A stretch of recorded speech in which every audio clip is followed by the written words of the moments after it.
آخرت کا بہترین انجام متقیوں کے لیے ہے. متقی اسے کہتے ہیں جو کہ گناہوں سے بچتا ہو, نیک کاموں کو اختیار کرتا ہو, شریعت پر چلتا ہو, خلاف شرع امور سے بچتا ہو. حب دنیا خلاف شرع, حب دنیا ناجائز ہے, حب جاہ ناجائز ہے, گناہ ہے, باطن کا رذیلہ ہے. لہذا متقی ہونے کے لیے ضروری ہے کہ وہ حب جاہ سے بھی پرہیز کرے. اس کے دل میں یہ نہ ہو کہ میں لوگوں کے اندر معزز بن جاؤں, لوگوں کے اندر میں بڑا کہلاؤں اور لوگوں کی نظروں میں عزیز بن جاؤں. یہ نہ چاہتا, کیونکہ یہ چاہنا حب جاہ ہے جو کہ بری چیز اور یہ خلاف تقویٰ ہے.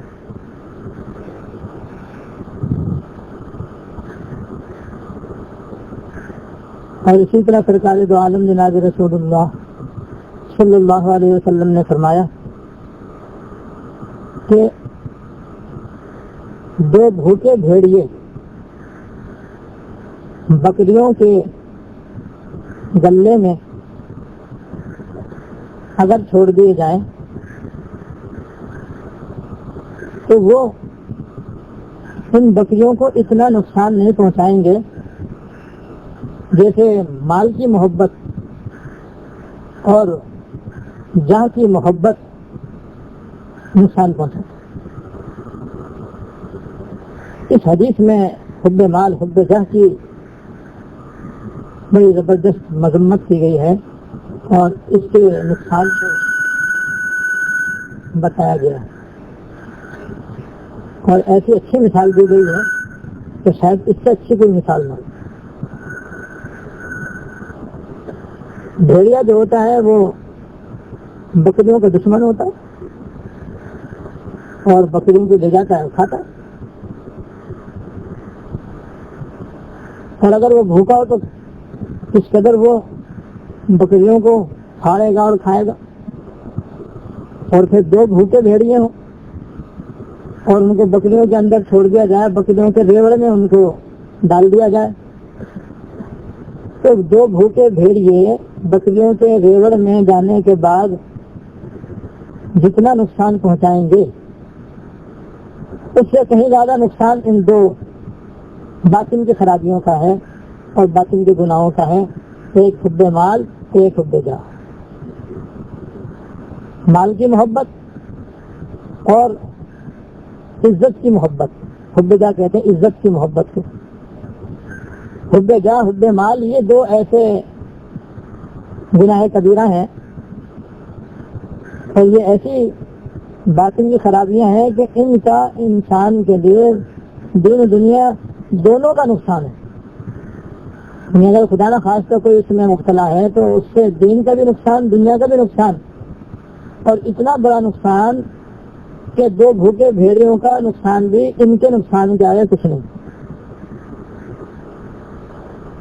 جتنا نقصان دو بھوکے بھیڑیے بکریوں کو پہنچا سکتے ہیں وہ کچھ نہیں. مال و جاہ کی محبت اتنا زبردست روحانی نقصان پہنچاتا ہے. اس لیے ان دونوں ہی گناہوں سے بچنا ضروری ہے. حب مال کی تفصیلات تو پہلے آپ کے سامنے بیان ہو چکی.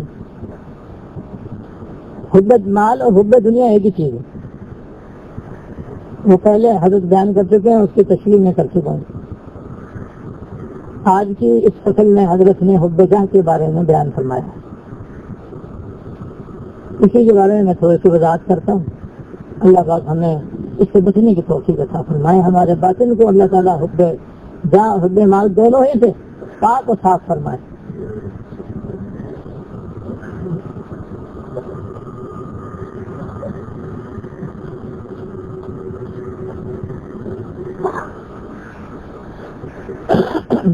حب کہتے ہیں محبت کو, حب تو کہتے ہیں محبت کو, اور جاہ کہتے ہیں عزت کو. حب جاہ کے معنی ہوئے عزت کی محبت, اور طریقت میں اور شریعت میں حب جاہ اس کا نام ہے کہ کوئی آدمی اپنے دل میں یہ چاہے کہ میں لوگوں کی نظروں میں بڑا بن جاؤں, لوگوں کی نظروں میں میں معزز بن جاؤں, لوگ مجھے اپنا بڑا سمجھیں اور میری تعظیم کریں، میرا اکرام کریں، میرا احترام کریں، میرے سامنے جھکیں، مجھے بزرگ سمجھیں، مجھے بڑا سمجھیں، اور جب میں ان کے پاس جاؤں تو وہ میری تعظیم کے لیے کھڑے ہوں اور میرے ہاتھ چومیں اور مجھے سلام کریں اور مجھے محترم جگہ پر بٹھائیں. اسے کہتے ہیں حب جاہ،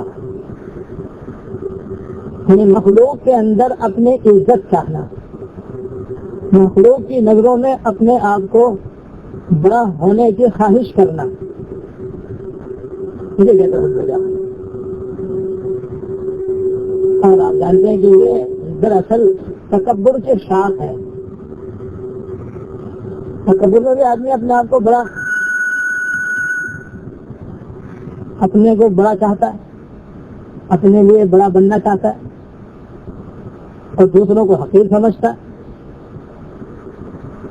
اب تکبر میں تو وہ ہر حال میں ہر جہت سے اپنے آپ کو بڑا ہونا چاہتا ہے، علم کے اعتبار سے، عمل کے اعتبار سے، تقوی کے اعتبار سے، طہارت کے اعتبار سے، خوبصورتی کے اعتبار سے، جمال کے اعتبار سے، کسی بھی کمال کے اعتبار سے وہ چاہتا ہے کہ میں سب سے بڑا ہوں، باقی سب مجھ سے چھوٹے ہیں. اس میں ایک قسم یہ بھی ہے کہ آدمی اپنی عزت کے اعتبار سے اپنے آپ کو بڑا منوانا چاہے اور اس کی خواہش رکھے کہ میں مخلوق خدا کے اندر معزز کے رہا ہوں، میری بڑی عزت ہو، میرا بڑا احترام ہو. تو یہ عزت کے اعتبار سے بڑا بننا ہوگا. اس لحاظ سے یہ تکبر کی قسم ہو گئی. اور تکبر حرام ہے، میرے حب جاہ بھی حرام ہے.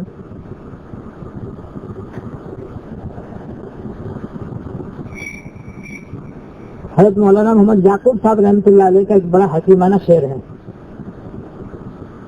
حضرت مولانا محمد یعقوب صاحب رحمۃ اللہ علیہ جو حکیم الامت ہے، تھانوی رحمۃ اللہ علیہ کے محبوب اساتذہ میں سے اور ہمارے اکابر میں سے ہیں،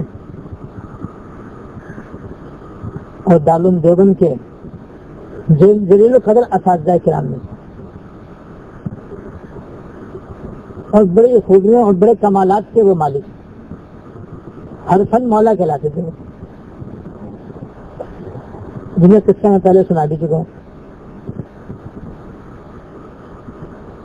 ان کا شعر یہ ہے،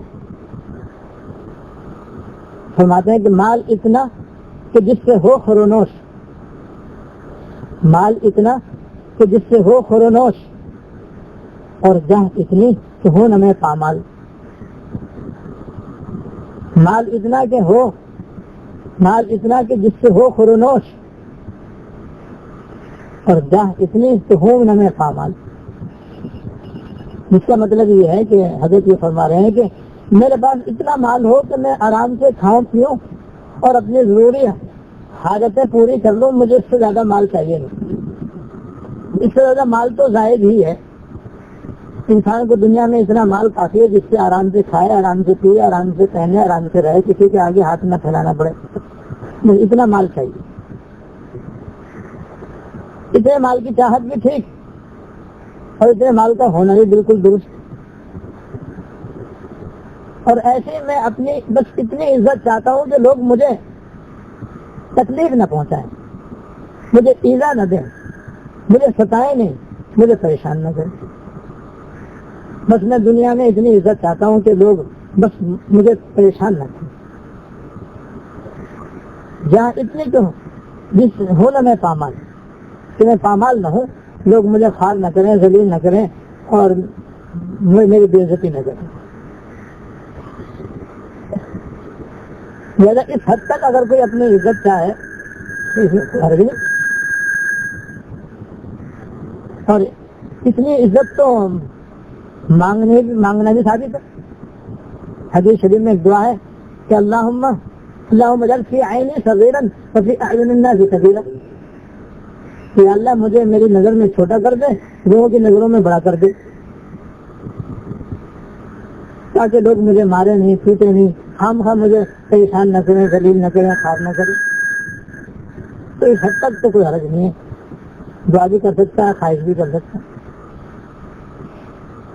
حکیم الامت تھانوی رحمۃ اللہ علیہ نے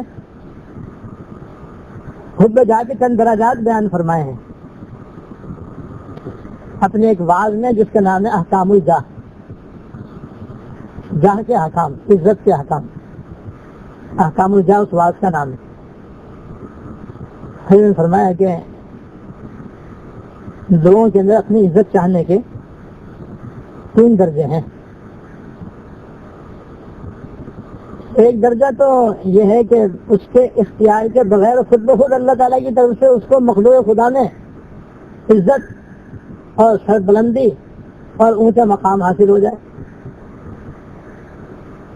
نہ اس نے خواہش کی نہ اس نے کوشش کی، اس کی کوشش کے بغیر، اس کی خواہش کے بغیر اللہ نے اس کو اپنی مخلوق کے اندر مقبولیت عطا فرما دی، محبوبیت عطا فرما دی، درجہ عطا فرما دیا، لوگوں کی نظروں میں اس کی عزت بٹھا دی، جیسے کہ انبیاء علیہ الصلوۃ والسلام اور جو صحابہ کرام رضوان اللہ تعالیٰ علیہ مجمعین کو، تابعین تبع تابعین کو، اور اولیاء امت، تو جتنے اللہ کے نیک بندے ہیں اللہ کے مخلوق میں من جانب اللہ غیر کے طور پر ان کو اللہ تعالیٰ ایک درجہ عطا فرما دیتے ہیں، ایسا درجہ جو عام لوگوں کو نصیب نہیں ہوتا۔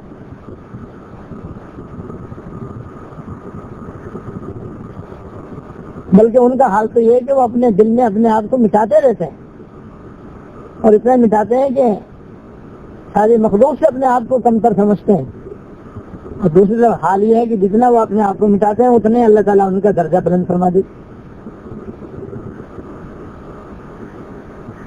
اور وہ من تواضع للہ رفعہ اللہ کا مصداق بن جاتا ہے کہ جو اللہ کے لیے عاجزی اختیار کرتا ہے اللہ تعالیٰ اس کو سر بلند کرتے ہیں۔ لیکن یہ غیر اختیاری بات ہے، اپنے اختیار کی بات نہیں ہے کہ آدمی خود بخود لوگوں کے اندر محبوب ہو جائے اور لوگوں کی نظروں میں اونچا ہو جائے، بلند ہو جائے۔ تو اللہ تعالیٰ اپنی طرف سے اس کی قدر و منزلت خود بخود پیدا فرماتے ہیں، جیسے کہ ایک حدیث میں جس کا خلاصہ کہ جب کوئی بندہ اپنے جی میں اللہ تعالیٰ کو یاد کرتا ہے اور اخلاص سے اللہ تعالیٰ کا نام لیتا ہے تو اللہ تعالیٰ اپنے جی میں اس کو یاد کرتا ہے اللہ۔ اور جب وہ اللہ تعالیٰ کو کسی مجلس میں بیٹھ کر کے یاد کرتا ہے تو اللہ تعالیٰ فرشتوں کے اور ملائکہ کے اجتماع میں اس کا ذکر فرماتا ہے۔ بہرحال یہ بندہ دنیا میں اخلاص کے ساتھ اللہ تعالیٰ کی عبادت کرتا رہتا ہے، ذکر کرتا رہتا ہے، تسبیحات پڑھتا رہتا ہے، نوافل پڑھتا رہتا ہے، تلاوت کرتا رہتا ہے اور دیگر کارہ خیر اللہ کی رضا کے لیے صدق و اخلاص کے ساتھ انجام دیتا رہتا ہے، یہاں تک کہ اللہ تعالیٰ اس سے محبت کرنے لگتا ہے، اللہ تعالیٰ کے یہاں وہ محبوب ہو جاتا ہے۔ جب اللہ تعالیٰ کے یہاں محبوب ہو جاتا ہے تو اللہ تعالیٰ جبرائیل علیہ السلام کو بلا کر فرماتے ہیں کہ جبرائیل میں دنیا میں فلاں شخص سے محبت کرتا ہوں، تم بھی اس سے محبت کرتا ہوں۔ اس طرح یہ کہ بات دیگر چاروں فرشتے جو ہیں وہ اللہ تعالیٰ کے حکم کی وجہ سے اس سے محبت کرتے ہیں، اور تو پتہ بھی نہیں کہ کیا ہو رہا ہے آسمانوں کے اوپر، وہ فرش پر اپنے آپ کو مٹا رہا ہے اور عرش پر اس کا تارا بلند ہو رہا ہے۔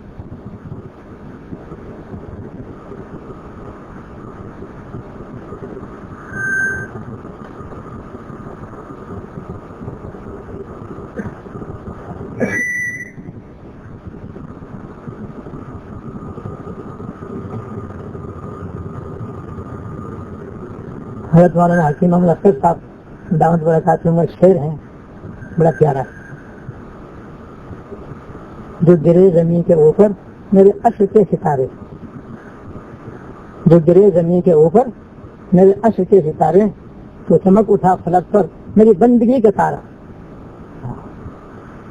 وہاں وہ اپنی دنیا میں اپنے گناہوں پر رو رہا ہے، اللہ تعالیٰ کے سامنے عاجزی کر رہا ہے، خاک ساری اختیار کر رہا ہے، آسمانوں پر اس کی بلندی کا ستارہ شروع ہو رہا ہے۔ تو پھر حدیث میں ہے کہ پھر اللہ پاک اس سے محبت کرتے ہیں اور جبرائیل علیہ السلام بھی اس سے محبت کرتے ہیں، یہاں تک کہ اس کی وہ محبت ساتویں آسمان کے فرشتوں میں پھیل جاتی ہے۔ تو سب اس بندے سے محبت کرتے ہیں کیونکہ اللہ تعالیٰ اس سے محبت کرتے. پھر اس کی وہ محبت 7ویں آسمان سے چھٹے آسمان پر، چھٹے آسمان سے 5ویں آسمان پر، 5ویں سے چوتھے پر، چوتھے سے تیسرے پر، تیسرے سے دوسرے پر، دوسرے سے آسمان دنیا کے فرشتوں کے اندر پھیل جاتی ہے. 7 آسمان کے ملائکہ اس سے محبت کرتے ہیں، اس لیے کہ اللہ تعالیٰ اس سے محبت کرتے ہیں. اور اللہ تعالیٰ اس سے محبت ہے کہ دنیا کے اندر وہ اللہ تعالیٰ کی عبادت میں لگا ہوا ہے، اس کو راضی کرنے کی فکر میں لگا ہوا ہے.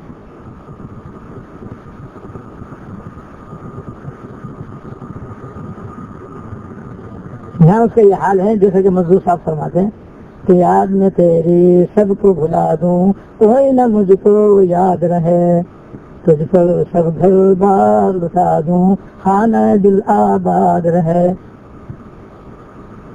یاد میں تیری سب کو بھلا دوں، کوئی نہ مجھ کو یاد رہے، تجھ پر سب گھر بار لٹا دوں، خانہ دل آباد رہے.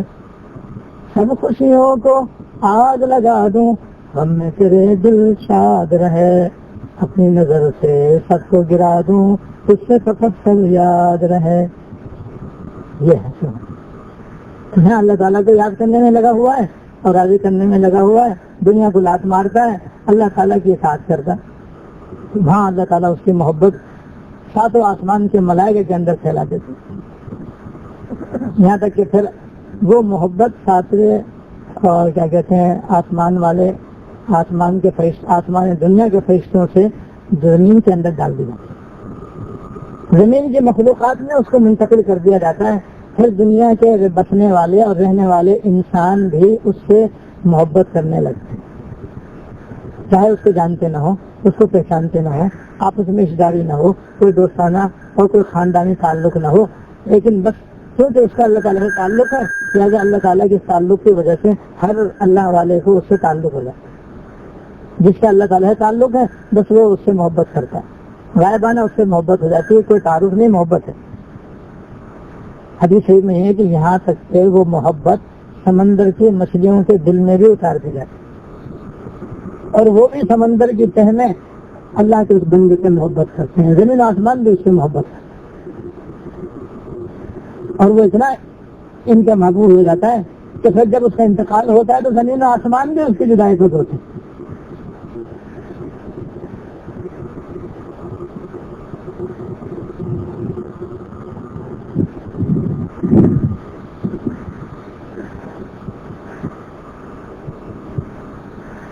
لہٰذا یہ جو اللہ والوں کو مقبولیت عطا ہوتی ہے، محبوبیت عطا ہوتی ہے، اللہ تعالیٰ ان کو اپنے مخلوق میں جو عزت عطا فرماتے ہیں، یہ دراصل غیر خیر طور پر من جانب اللہ ہوتی ہے. اللہ تعالیٰ ان کو یہ محبت عطا فرماتے ہیں.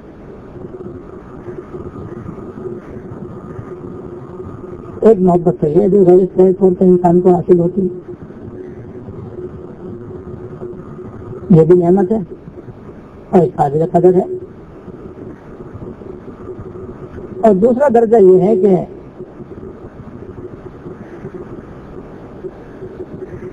اس نے تو کوئی عزت نہیں چاہی، بڑائی نہیں چاہی، بلند مرتبہ نہیں چاہا، لیکن لوگوں نے اس کو بڑا بنا دیا. لوگوں نے اپنے اختیار سے اس کو کوئی عہدہ دے دیا، کوئی منصب دے دیا، جیسے کسی کو اپنا سردار بنا دیا، کسی کو چودھری بنا دیا، کسی کو حکومت دے دی، کسی کو گورنر بنا دیا، کسی کو وزیر اعلیٰ بنا دیا، وزیر اعظم، صدر بنا دیا، بادشاہ بنا دیا، یا کوئی اور اس کو کوئی عہدہ اور منصب دے دیا گیا. اس نے نہیں مانگا، اس نے اس کے لیے کوئی کوشش نہیں کی. لوگوں نے اپنے طور پر اس کو یہ منصب، یہ عہدہ، یہ مرتبہ دے دیا. یہ بھی تو عزت ہے یا نہیں؟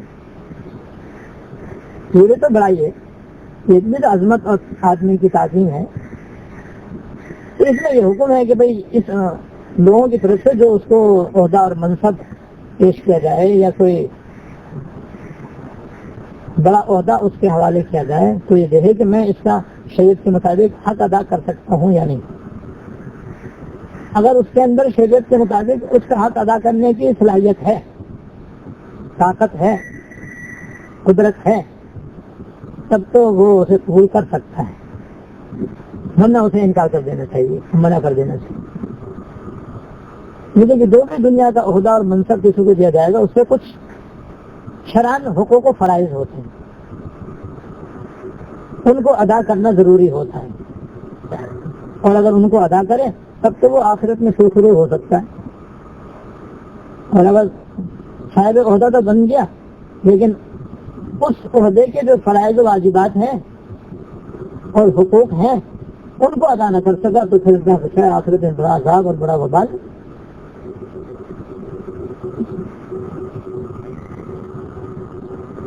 ایک حدیث میں آ جائے کہ جس آدمی کو قاضی بنا دیا گیا تو ایسا جیسے بغیر چھری کے ذبح کر دیا، جس کو بغیر چھری کے ذبح کیا جائے کیسے تڑپ تڑپ کر اس کی جان نکلے گی. اسی طرح منصب قضا قبول کرنے پر یہ وعید ہے، اور یہ اسی کے لیے وعید ہے جو منصب قضا قبول کر لے اور اس کا حق ادا کرنے کی صلاحیت نہ ہو، اس کی اس میں طاقت اور قوت نہ ہو. تو جس میں کسی عہدے اور منصب کے حق ادا کرنے کی طاقت نہ ہو اسے قبول کرنا صحیح نہیں ہے. اللہ بچائے. یہ عہدوں کا شوق، مناصب کا شوق، یہ بھی دنیا میں اتنا پھیلا ہوا ہے کہ علمان والحقیق اس کی لڑائیاں ہوتی ہیں، جھگڑے ہوتے ہیں، فسادات ہوتے ہیں، یہاں تک کہ مسجدوں میں بھی ہوتے ہیں کہ مسجد کی کمیٹی کے اندر مجھے صدر کیوں نہیں بنایا گیا، مجھے کیا کہتے ہیں نائب صدر کیوں بنایا گیا، میں کسی طرح صدر بن جاؤں اور مجھے یہاں کے اختیارات حاصل ہو جائیں پھر میں جو چاہے کروں. جناب مسجدوں کے انتظام اور انسلام کو چلانے کے لیے بھی نمازیوں میں جھگڑے اور لڑائی اور فسادات ہوتے ہیں. دارالفتہ میں اس قسم کے واقعات آتے رہتے ہیں کہ ایک دوسرے کے مخالف، ایک دوسرے کے دشمن ایک دوسرے کی عزت اتار رہے ہیں، ایک دوسرے کی غیبتیں کر رہے ہیں. میں اس وجہ سے کہ فلاں کو کیوں یہ عہدہ دیا گیا، ہمیں کیوں نہیں یہ عہدہ دیا گیا. یاد رکھیے یہ اہلیت ہے نہیں، اور یہ عہدے مناصب چاہ رہے ہیں تو شریعت میں تو کسی عہدے منصب کی بذات خود چاہت بھی بری ہے. جو آدمی خود چاہتا ہے وہ اہل ہی نہیں ہے اس عہدے اور منصب کا، چاہے وہ بڑے سے بڑا عہدہ ہو یا چھوٹے سے چھوٹا عہدہ ہو. اس کے دل میں خواہش ہے کہ مجھے یہ عہدہ دیا جائے، مجھے امام بنایا جائے، مجھے جناب مؤذن بنایا جائے، یا مجھے کیا کہتے ہیں مدرس بنایا جائے، صدر مدرس بنایا جائے، مجھے کیا کہتے ہیں قاضی بنایا جائے، مجھے یہ بنایا جائے وہ بنایا جائے. دین دنیا کا عہدہ چاہتا ہے تو وہ اہل نہیں ہے، جنہیں چاہتا ہو وہی اہل ہے. لیکن بہرحال اگر خود نہیں چاہتا ہے، دوسروں نے اس کو کوئی عہدہ پیش کر دیا ہے تو یہ شرط ہے کہ وہ اس کا حق ادا کرنے کی صلاحیت رکھتا ہو. اگر صلاحیت رکھتا ہے تو قبول کر سکتا ہے، ورنہ نہیں قبول کرنا چاہیے، انکار کر دینا. اس لیے کہ جواب دہی آخرت میں بڑی سنگین ہے، عہدہ چھوٹا ہو یا بڑا آخرت میں اس کی بڑی سخت جواب دہی ہے. اور جو آدمی بن مانگے لوگوں کے اصرار پر اللہ کی رضا خاطر کو عہدہ قبول کر لیتا ہے، اللہ تعالیٰ اس کی مدد فرماتے ہیں. اللہ تعالیٰ کی مدد اس کے شامل حال ہوتی ہے تو وہ کامیاب ہو جاتا ہے. اور جو آدمی اپنی دل کی چاہت سے کوئی عہدہ منصب قبول کرتا ہے تو پھر یاد رکھیں اللہ تعالیٰ کی مدد اس کے شامل حال نہیں ہوتی. اللہ تعالیٰ اس کو اسی کے حوالے کر دیتے ہیں، پھر نہ معلوم ہو کس گڑھے میں جا کے مرتا ہے. تو دوسرا درجہ یہ ہے جہاں کی محبت کا، بڑائی کی خواہش اور چاہت کا. اور تیسرا درجہ یہ ہے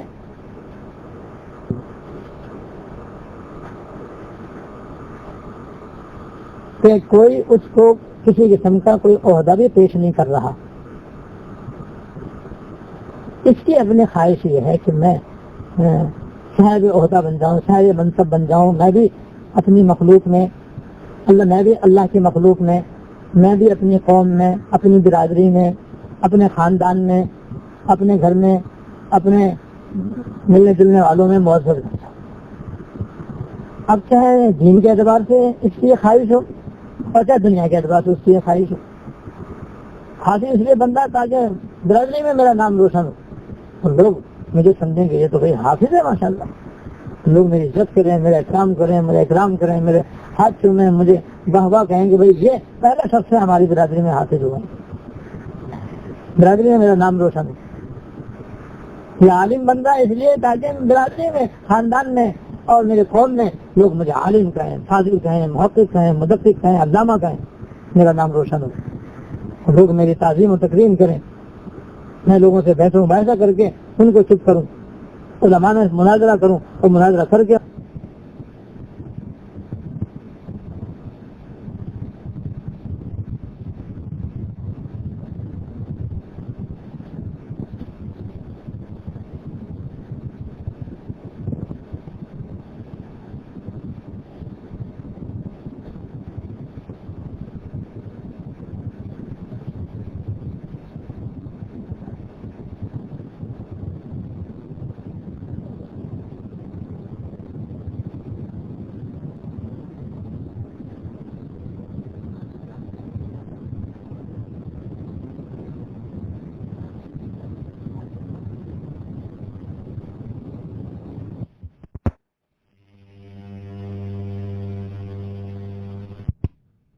وہ اپنا بھیس بدل کر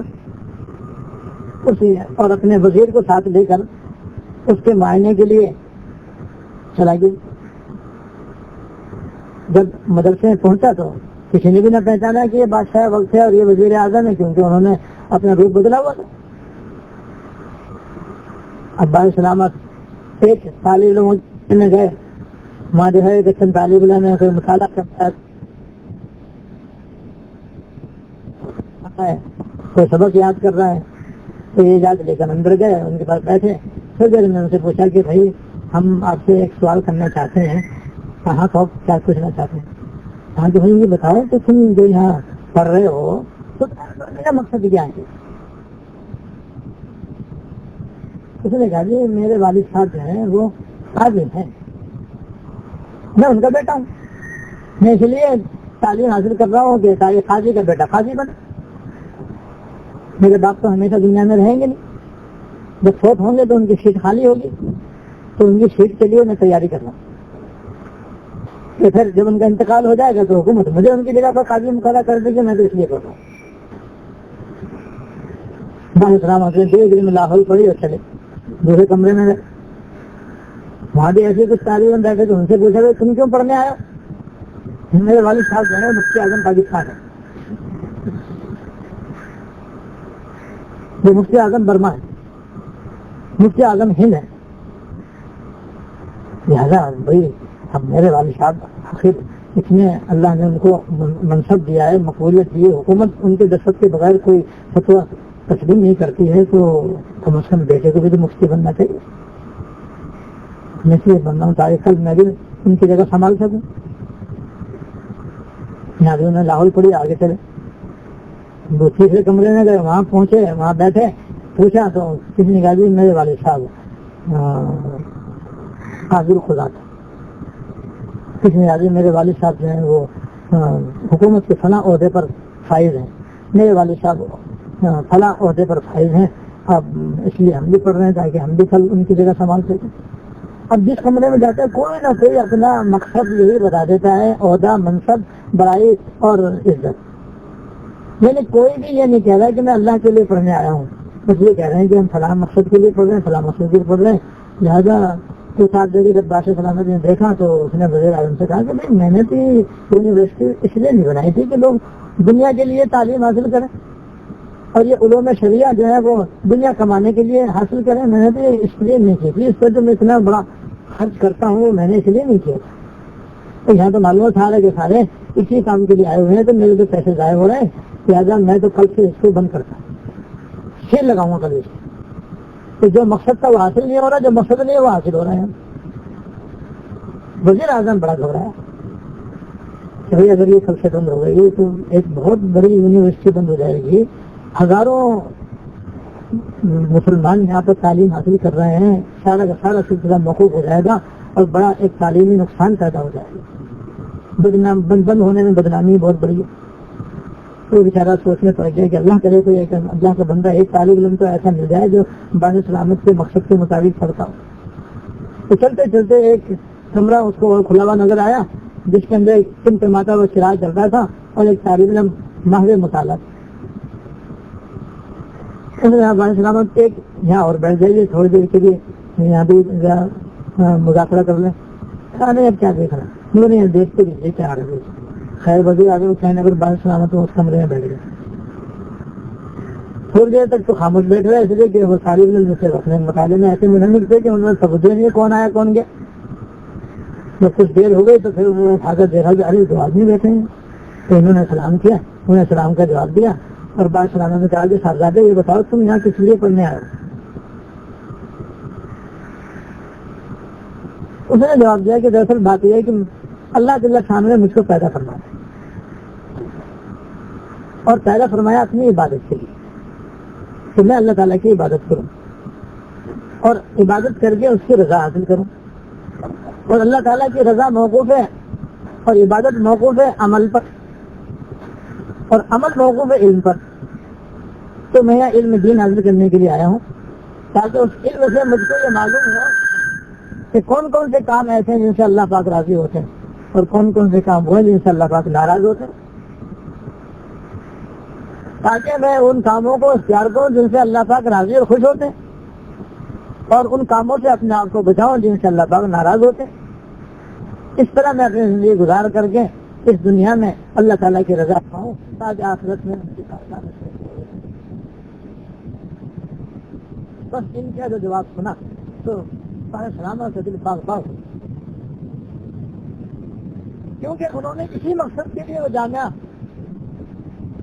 تیار کی تھی اور اس کو جاری کیا، تو خوش ہو کر کے فرمایا کہ آج میں نے تہیہ کر لیا تھا کہ کل سے اس یونیورسٹی کو بند کرنا ہے، لیکن آج کسی طالب علم کی وجہ سے مجھے جاری رکھنا۔ جب نام پوچھا تو سوچا یہی امام غزالی رحمۃ اللہ، طالب علم کون تھے؟ یہ امام غزالی تھے جو بعد میں جا کر کے امام غزالی، کہ جہاں ہزاروں کانٹے ہیں اس میں ایک گلاب کا پھول بھی صحیح، گلاب کے پھول کھاتے سب کانٹے برداشت کیے جاتے ہیں، مٹی کا وارہ کر دی جاتی ہے۔ انہوں نے امام غزالی کی وجہ سے یونیورسٹی کو بند نہیں کیا، تو وہی ایک تو ہے سمجھنا، ایک ہیرا تو ہے، باقی پتھر تو کیا ہوا۔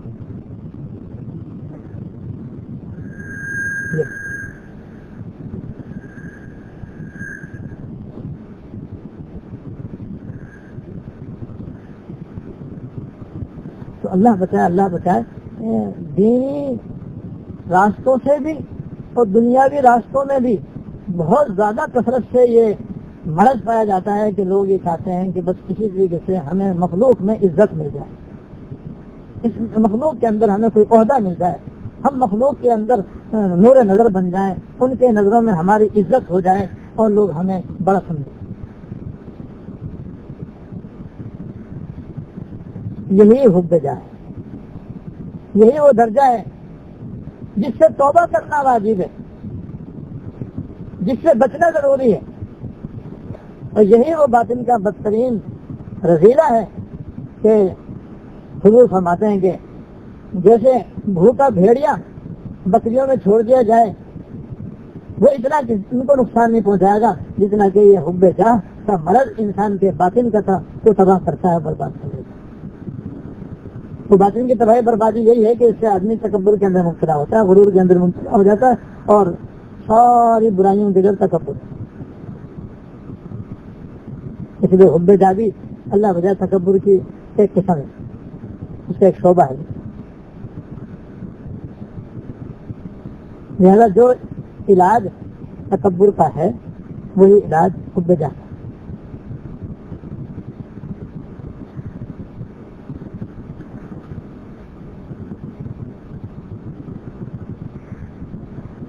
حضرت فرماتے ہیں کہ اس کا علاج کرنے کے لیے آدمی تھوڑی دیر مراقبہ کیا کرے، مراقبہ اس بات کا کرے کہ ارے نادان تو کس موہوم اور بے اصل بے حقیقت چاہت کا میں مبتلا ہے۔ وہ چاہت یہ ہے کہ مخلوق خدا مجھے اچھا سمجھے، ارے یہ تیرے ہاتھ میں نہیں ہے، اختیار میں نہیں ہے، کیسی ایک بے اصل بے حقیقت چیز کی تو خواہش کر رہا ہے کہ خدا کے مخلوق مجھے اچھا سمجھے، پتہ نہیں کو اچھا سمجھے نہ سمجھے، اور تو نے بہت زور لگا کر کے اور کچھ کوشش کر کے کچھ دیر کے لیے کچھ دنوں کے لیے کسی طریقے سے لوگوں کے نظروں میں اپنے آپ کو بڑا بنا بھی لیا، اور چند لوگوں نے کچھ دیر کے لیے تجھ کو بڑا کہہ بھی دیا، تو حاصل کیا ہوا؟ تجھے کیا ملا اس سے؟ تیرا اس میں کیا فائدہ؟ دین میں کیا فائدہ؟ دنیا کیا فائدہ اس کے اندر؟ اور پھر یہ دوسروں کی چاہت، دوسروں کے دل میں بڑا بننے کی چاہت، یہ دوسروں کے اختیار میں، اگر آج وہ تجھ کو اچھا سمجھ رہے ہیں کل وہ برا کہتے ہیں، ساری کھڑکی ساری چاہت کا خون ہو جائے گا۔ ایک بے حقیقت سی چیز ہے، بے اصل سی چیز ہے جس میں دین اور دنیا دونوں کا نقصان، ایسی نقصان والی چیز کو ہرگز اختیار نہیں کرنا چاہیے۔ دین کا نقصان تو یہی ہے کہ ایسا چاہنے سے انسان اپنے آپ کو بڑا بننا چاہتا ہے، اپنے لیے بڑائی چاہتا ہے، عزت کی مخلوق خدا میں عزت ہونے کی چاہت، بڑا بننے کی چاہت ہے اللہ کی، تو دنیا میں آپ دین کا نقصان ہو گئی اور بڑا زبردست دینی نقصان ہے۔ کہ اللہ کے یہاں خوار ہوگا، اللہ تعالیٰ کی نظروں میں ذلیل ہوگا، اور آخرت میں بھی متکبرین نہایت ذلیل و خوار ہوں گے۔ اور دنیا کا نقصان یہ ہے کہ جو آدمی لوگوں کے اندر زیادہ مشہور ہو جاتا ہے، زیادہ معروف ہو جاتا ہے، وہ نظروں میں آ جاتا ہے، اور نظروں میں آنے کی وجہ سے بس ہر وقت جان میں خطرہ، مال کا خطرہ۔ اگر پتہ چل جائے کہ بھئی یہ لکھ پتی کروڑ پتی ہے اور ہر دم اس کی جیب گرم رہتی ہے، بس پھر اس کا مارکیٹ میں جانا مشکل ہے۔ کہیں جیب پھٹ جائے گی، کہیں موبائل چھن جائے گا، کہیں مار پڑ جائے گی، کہیں اٹھا لیا جائے گا، اور چاہ بڑا اور بڑا بننے کی کوشش کر، اور مخلوق خدا کے اندر عزت چاہ، کہ عزت ملی تو ذلت ہو گئی۔ تو ایک بے حقیقت چیز کی انسان خواہش کرے کہ بس لوگوں کی نظروں میں بڑا کہلاؤں، لوگ مجھے بڑا سمجھیں، میری عزت کریں، میرا احترام کریں، میرے ہاتھ سنیں۔ ارے دوسروں کی چاہت پر تُو نے کیا اپنی آس لگائی؟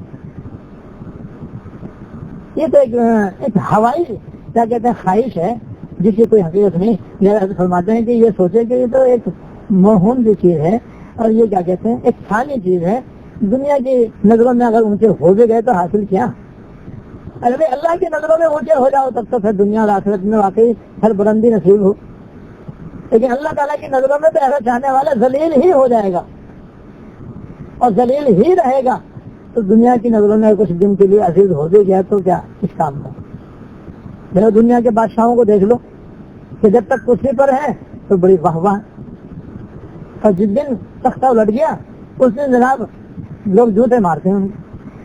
ایسی ذلت کی زندگی گزار رہے ہیں ہمارے پاکستان کے بعض حکمرانوں کا انجام دیکھ لیا کہ جب تک وہ تخت شاہی پڑھتے ہیں تو کیسے معزز مکرم اور جناب ہر دم ان کی حفاظت، اور آج سے پوچھنے والا بھی نہیں۔ تو دنیا کی بڑائی کا تو انجام یہ ہے کہ دنیا ہی میں آدمی ذلیل ہو جاتا ہے۔ دین کے ذریعے بڑائی چاہنے کا بھی یہ انجام ہے اللہ میں۔ کوئی عبادت کی وجہ سے چاہتا ہے کہ میں لوگوں میں عابد شمار ہو جاؤں، کوئی خراج کی وجہ سے مشہور چاہتا ہے کہ میں لوگوں میں شرف قرہ بن جاؤں، کوئی علم کی وجہ سے چاہتا ہے کہ میں لوگوں میں کیا کہتے ہیں علامہ کہلاؤں، کوئی دنیا کے اندر چاہتا ہے کہ سخاوت کی وجہ سے کہ لوگ مجھے حاتم طائی کہیں وغیرہ وغیرہ۔ تو دنیا میں لوگ کہہ دیتے ہیں، اب کہنے والے کم ہوتے ہیں، ذلیل کرنے والے زیادہ۔ ایک قصہ تو بڑا زوردار یاد آیا لیکن اب وقت نہیں ہے سنانا، اگر یاد آ گیا آئندہ انشاءاللہ تھوڑا سنائیں گے۔ تو حضرت یہ فرماتے ہیں کہ آدمی تھوڑی دیر کے لیے مراقبہ کرے اور مراقبے کے اندر اس بڑائی چاہنے کے فانی ہونے کو، بے حقیقت ہونے کو سوچا کرے آدمی، اور سوچ کر جائے کہ یہ ایک ایسی مہم اور بے حاصل چیز ہے، اس سے کیا چاہنا، اس کی تو یہ تو بے پر کی چاہت ہے اور اپنے اختیار میں بھی نہیں ہے۔ خدا جانے کوئی ہمیں اچھا سمجھے نہ سمجھے، اور اکثر کوئی سمجھتا بھی نہیں۔ عادل کون کس کو اچھا سمجھتا ہے؟ لہٰذا اس جب یہ غور کرے گا تو پھر اس کو پتہ چلے کہ بھئی یہ تو واقعی میں بے وقوف ہوں، خواہ ایک ایسی چیز کے پیچھے پڑ رہا ہوں جو میرے اختیار میں نہیں۔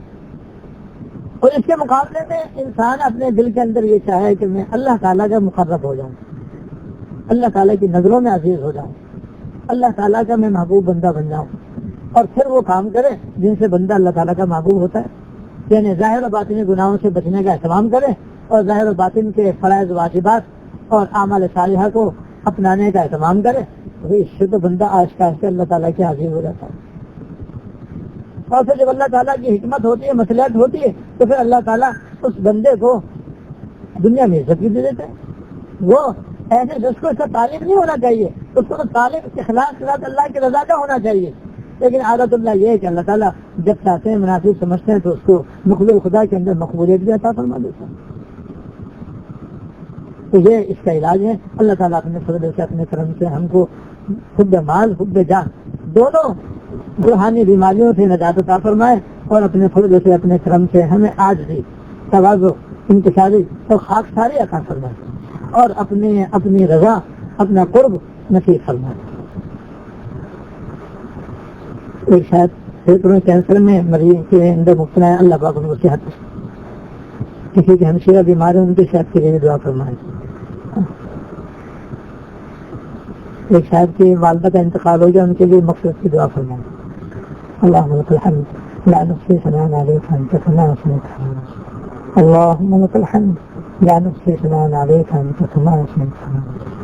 اللهم صل على سيدنا ومولانا محمد وعلى آل سيدنا ومولانا محمد وبارك وسلم.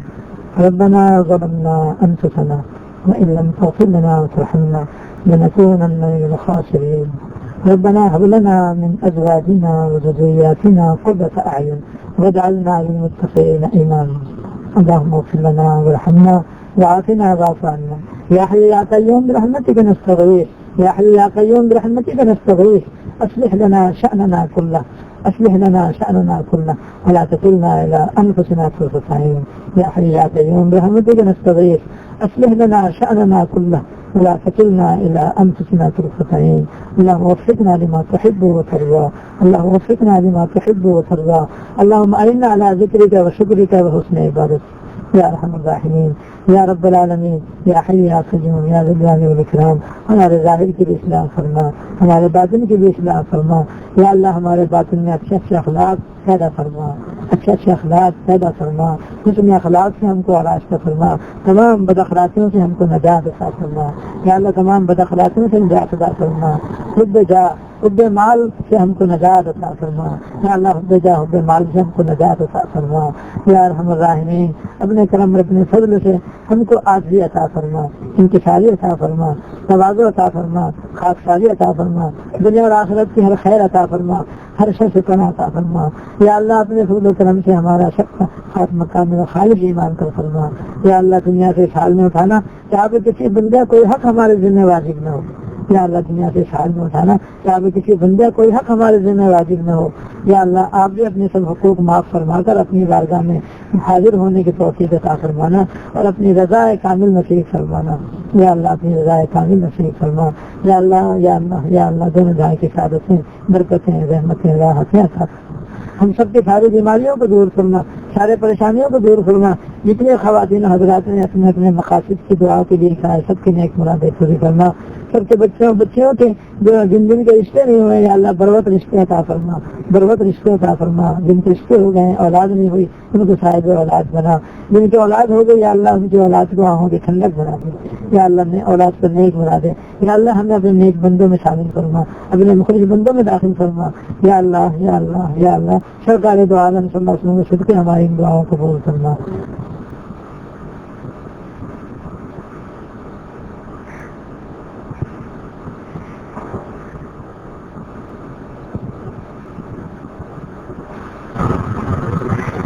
صلی اللہ تعالیٰ علیہ وسلم سیدنا مولانا محمد